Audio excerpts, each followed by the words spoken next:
हरियाणा के बाद अब बिहार में भी खुले में नमाज पर पाबंदी की उठने लगी आवाज। बीजेपी रुकने असेंबली हरिभूषण ठाकुर ने अपने बयान में कहा कि बिहार में भी खुले में नमाज पढ़ने पर लगनी चाहिए पाबंदी। भूषण ने नीतीश कुमार से खुले में नमाज पर पाबंदी लगाने का किया मुतालबा और कहा कि अकीदे की बात है तो घर में या मस्जिद में पढ़े नमाज, आखिर क्यों है मस्जिदें। वजीर आजम नरेंद्र मोदी के पर्सनल ट्विटर अकाउंट में की गई नकबजनी। वजीर आजम मोदी के ट्विटर हैंडल को हैक करके किया गया ट्वीट।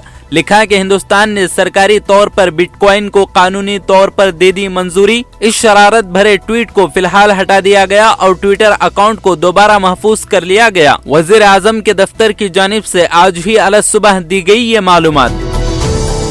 दिल्ली में जिम्बाब्वे से वापस आने वाले एक 35 साल शख्स में ओमिक्रॉन से मुतासिर होने की हुई तस्दीक। राजधानी दिल्ली में ओमिक्रॉन इन्फेक्शन का ये दूसरा केस। मुल्क में अब तक ऐसे 33 मामले आए सामने। एयरपोर्ट पर ही रिपोर्ट मुस्बत आने के बाद उसे लोक नायक अस्पताल में कराया गया दाखिल। मरकजी वजारत सेहत के मुताबिक गुज़िश्ता 24 घंटों के दौरान भारत में कोरोना के 8000 के करीब नए केसेस रिपोर्ट, जबकि 400 के करीब अफराद की चली गई जान। इस दौरान 9265 अफराद ने कर ली शिफायाबी हासिल। 93,000 से कुछ ज्यादा केसेस एक्टिव। गुज़िश्ता 559 दिनों में सबसे कम नंबर।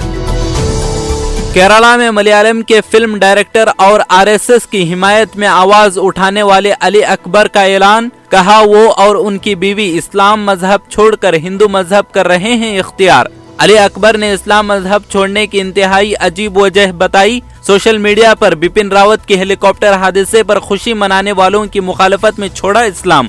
सभी हैरान। कहा यह भी कोई हो सकती है वजह। पंजाब के वजीर आला चरणजीत सिंह चन्नी ने कहा कि रियासती हुकूमत दिल्ली की सरहद से लौटने वाले किसानों का करेगी इस्तकबाल। जरी मजदूरों और उनके लीडरों को की मुबारकबाद पेश। चन्नी ने कहा कि बीजेपी लीडरान किसानों की जीत को अपने फायदे में करना चाहते हैं इस्तेमाल। पंजाब के आइंदा असेंबली इंतखाबात में इलेक्शन कार्ड की शक्ल में इस्तेमाल करने की कर रहे हैं कोशिश।